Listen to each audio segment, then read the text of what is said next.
this class we shall see the Lagrangian equations of motion for a awkward machine.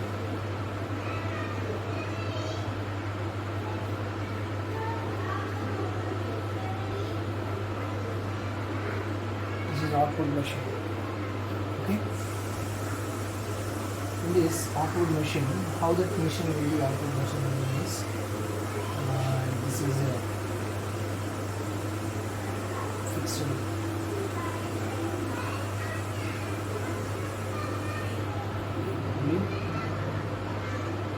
and there are two masses M1 and M2,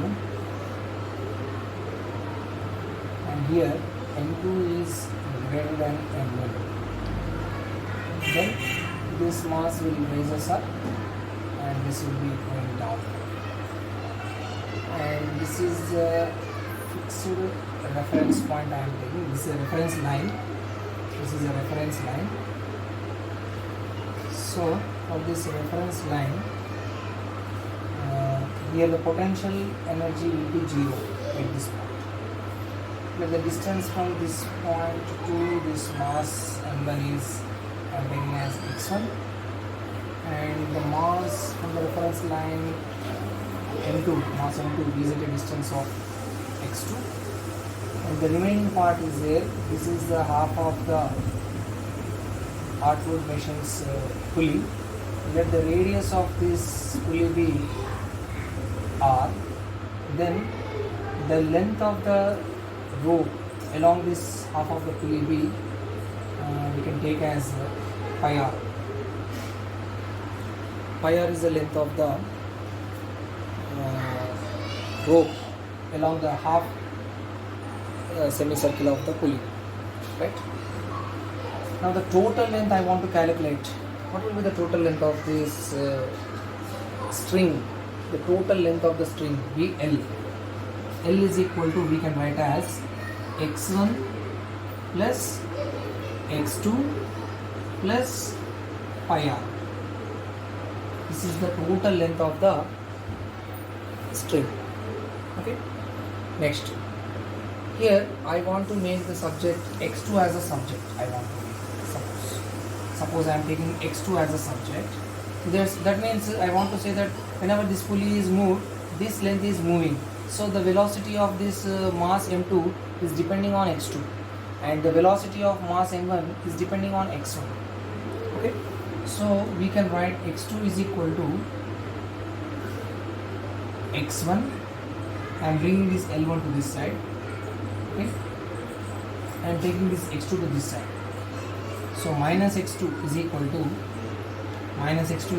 x1 minus L plus pi r. Okay, so I am rearranging this equation. I am multiplying minus n on both sides. So what I get is x2 is equal to x1 minus x1 plus L minus pi r. Okay, this is our equation number 1. Right? Now I want to differentiate this equation on both sides with respect to time, because I want to get the velocity of M2. Velocity of M2 is depending on x2. Velocity of M1 is depending on x1. So I want to differentiate this equation with respect to time. So differentiate this equation, above equation number 1, with respect to time. With respect to time, t. So what you will get? dx2 by dt1 dx2 by dt is equal to d by dt of minus x1 plus L minus pi r.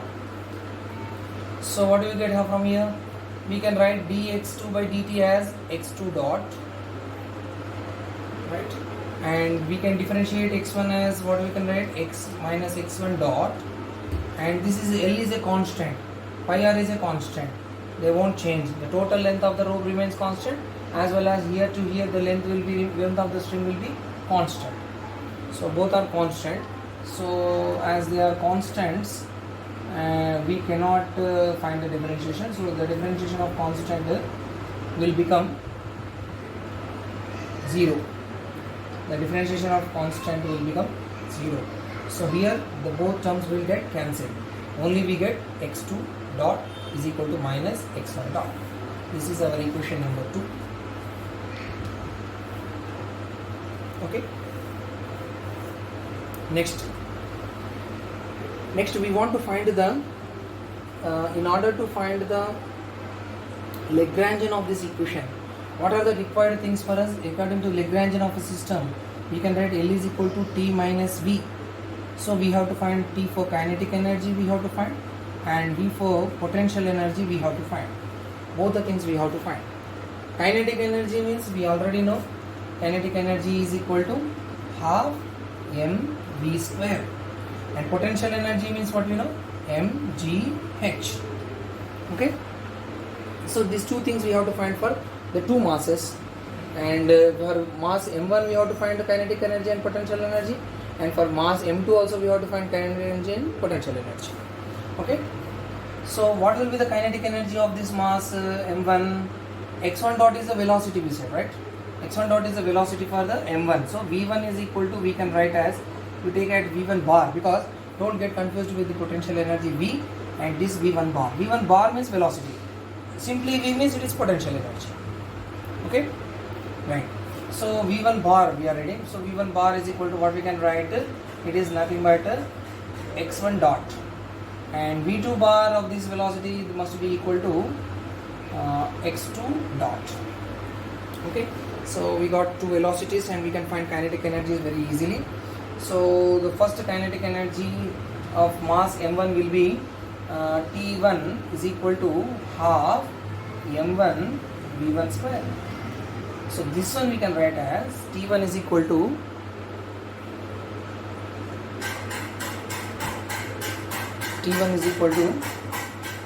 half m1 x1 dot square.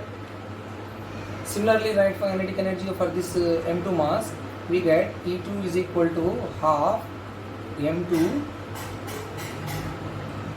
v2 square. So here v1 bar square and v2 bar square. Similarly, we can write here T2 is equal to half m2 x2 dot square.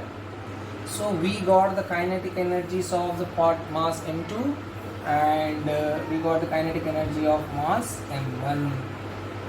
Okay, two masses we got, right? Kinetic energies of two masses we got. Similarly, we want to write the potential energy. So you take this one as height for this particle, because this is a reference line. From this reference line we have to count the distance. So that's why x2 becomes h2 and x1 becomes h1. Now can you calculate the potential energy of this m1? That is v1 is equal to mg x1. Okay, and one more thing here, the potential energy means we are calculating the height below the reference line. We are calculating below the reference line means this term will become negative. So what we have to take here, v1 is equal to minus mgx1. Okay, similarly, can you tell me the potential energy for this m2 mass? What will be the potential energy for m2 mass? That will be minus mg x2. Okay, right? Now we got the potential energy for v1, that is for mass 1, and we got the potential energy for v2, that is mass 2. And one more thing we are going to do here is, we already got the equation number 1. We can write x2 as minus x1 plus L minus phi r. Right?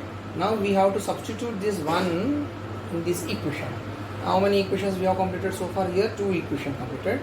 So this is going to be the third equation, and this is going to be the fourth equation, and this is going to be the fifth equation, and this is going to be the sixth equation. Now substitute 1 in 6. Substitute 1 in 6. Okay. So if you substitute 1 in 6, what you are going to get? Right. So I want to rub this board.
So we got kinetic energies and potential energies.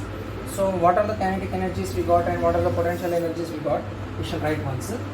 We got T1 is equal to half m1 x1 dot square.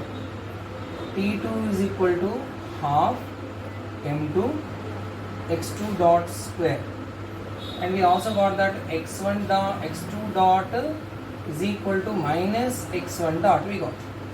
Okay, this is number one equation we got.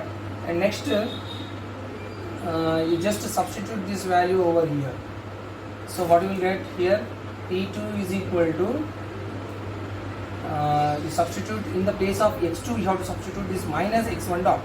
So half into m2 into minus x1 dot whole square.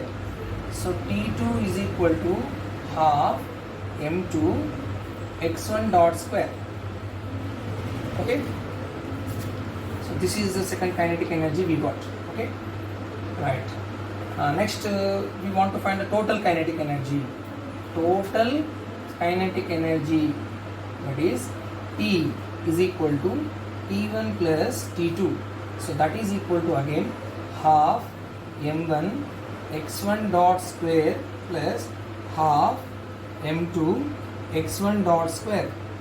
So you can take here half common, half m1 we can take x1 dot also common in this one. So half m1 plus m2 half x1 dot square. Half m1 plus m2 into x1 dot square we got. This is the total kinetic energy we got. This is the total kinetic energy, right? Take this as equation number 7. Total kinetic energy we got. Similarly, we have to find the total potential energy. So V1 is equal to how much we got? Minus m1 g x1. And V2 how much we got? Minus okay.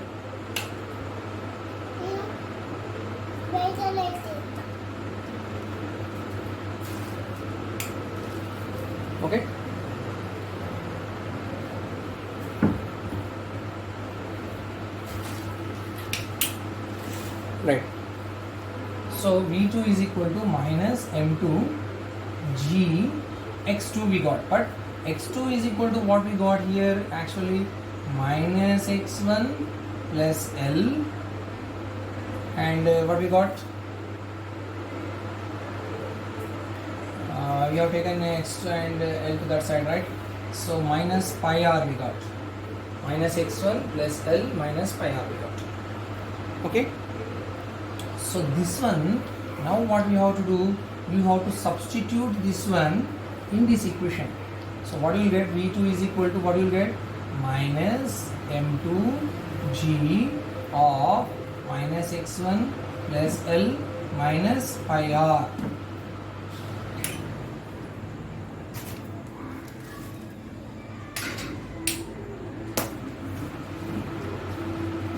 Right. Okay, like this we got. Now what you have to do, we have to add these two potential energies, right? So add this total potential energy. Now we are going to calculate. So total potential energy, that is V, we are going to calculate is equal to V1 plus V2.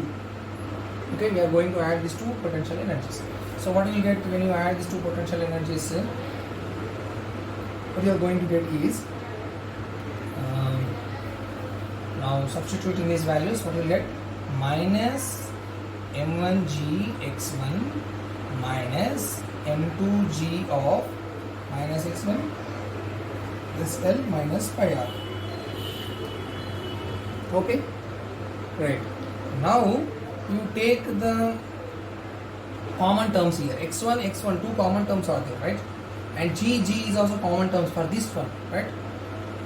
So you just take x1 common for these two terms. So what you will get here, minus g x1 common for m1 plus m2. Okay, right? So So like this we get a common for these two things, right?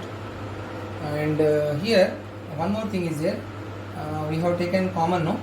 Here minus sign we have taken common, and here minus sign we have taken common. So what is left here? M1 minus M2 is there, right? Not plus here. See here, M1 become plus. Why? Because minus sign we have taken here. Minus into minus here become plus. So when we take minus sign common, so definitely what we will get? M1 minus M2 you will get. M1 minus M2. Okay. And remaining term what is there here? Minus into plus it will become minus. So overall you take minus M2G common only. So minus M2G of L minus pi R you write as it is. Okay. Now this term is going to become constant. This term is going to become constant. You just take V0 is equal to minus M2G of L minus pi R. This is our constant term. Substitute this term in this equation. So remaining what we will get? V is equal to, finally we get V is equal to, finally we get V is equal to, what do we get? Finally is equal, V is equal to what we will get? V is equal to minus Gx1 of M1 minus M2 plus V0. This is our equation for total potential energy. We got total potential energy, we got total kinetic energy. Now what we have to find? We have to find the Lagrangian of this system. So Lagrangian of the system is L is equal to T minus V. We have to substitute this T value and V value in Lagrange. Okay. So for that what we are going to do is, I want to run this total again.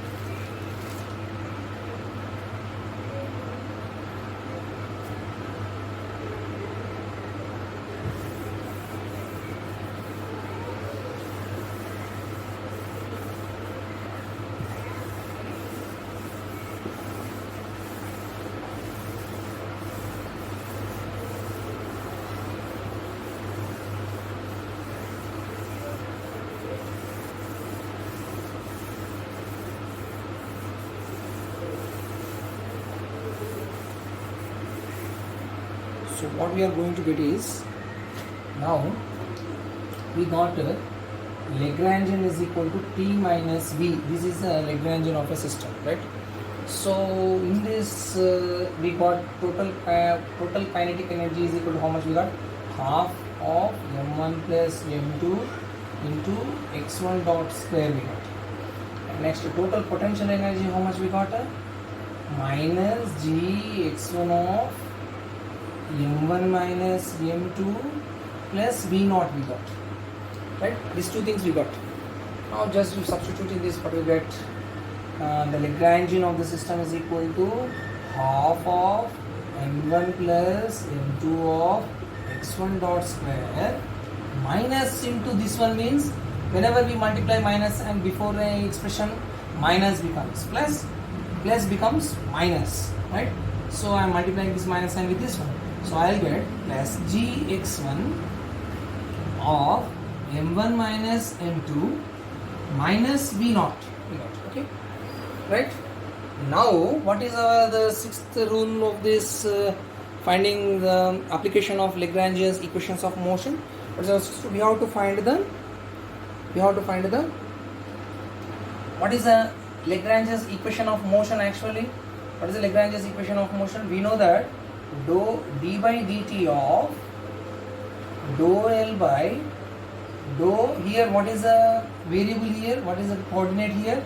Generalized coordinate we are taking as x1 dot, right? x1 and x1 dot are the generalized coordinates for us here in this case.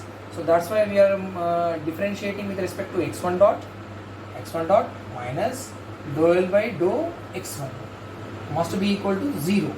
Okay, this is our Lagrange's equation of motion, right?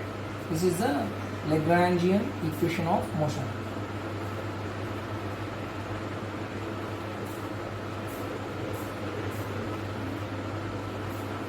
For any system in the motion, we apply the Lagrangian equation of motion like this, right? For conservative systems especially, right? So here now we are going to substitute these values. We have to differentiate this L. This is our equation number 9, suppose, right? So we have to differentiate this L with respect to x1 dot and with respect to x1. Whenever we differentiate this L with respect to x1 dot, this term x1 will become 0, and this is a constant, already 0, right? It will be 0. After differentiation it will be 0 because it is a constant, and this is also equal to 0 because it is not a function of x1 dots. So whenever we differentiate with respect to x1 dot, so if I differentiate this one, what happened? 2 into something, it will become 2 and get cancelled. So m1 plus m2 into x1 dot will be getting. So here I am writing d by dt of m1 plus m2 into x1 dot plus this term will be 0, right? This term will be 0 when I differentiate with respect to x1 dot. This one will be 0 and this one will be 0. Now I am going to differentiate this total term again with respect to x1. Whenever I partial differentiate with respect to x1, this x1 dot terms will become 0. These x1 dot terms will be there, no? They will become 0. So what is here now? Dou L by dou x1 is, we are differentiating x1 with respect to x1, so it becomes 1. So what is remaining here? Plus g into m1 minus m2 is equal to 0. Got it? Right. Now as there is a d by dt here, so this is the time derivative of x1, so here we will get double dots. So what will you get? m1 plus m2 into x1 double dot plus g into m1 minus m2. Why I got here double dot? Because I removed this d by dt. I have inserted one more dot over here. I differentiated x1 with respect to d by dt, right? So now it is equal to 0. Now I want this x1 dot, x1 double dot I want to. So I will send this one to this side and I will cross multiply this one to there, right? First I will send this one. This becomes minus. Minus means m2 comes first, m1 comes next. It reverses. Whenever there is a minus sign before the brackets, the minus and plus will be changing inside the bracket, right? Minus becomes plus, plus becomes minus. So what I will get ultimately here? x1 double dot must be equal to g into m2 minus m1 upon m1 plus m2. After I have taken this one to this, it will become minus. So I multiplied minus and inside the bracket, I get m2 minus m1 into g, and I cross multiplied this m1 plus m2 to this side. So that's why I got in the denominator m1 plus m2. So this is the acceleration of the system. This is the acceleration of the system when it is in the form of a Hotwood machine. In the Hotwood machine, this is the acceleration of the system. X double dot is nothing but this is the acceleration of the system. So we have calculated the acceleration of the system successfully using Lagrangian equation. Thank you.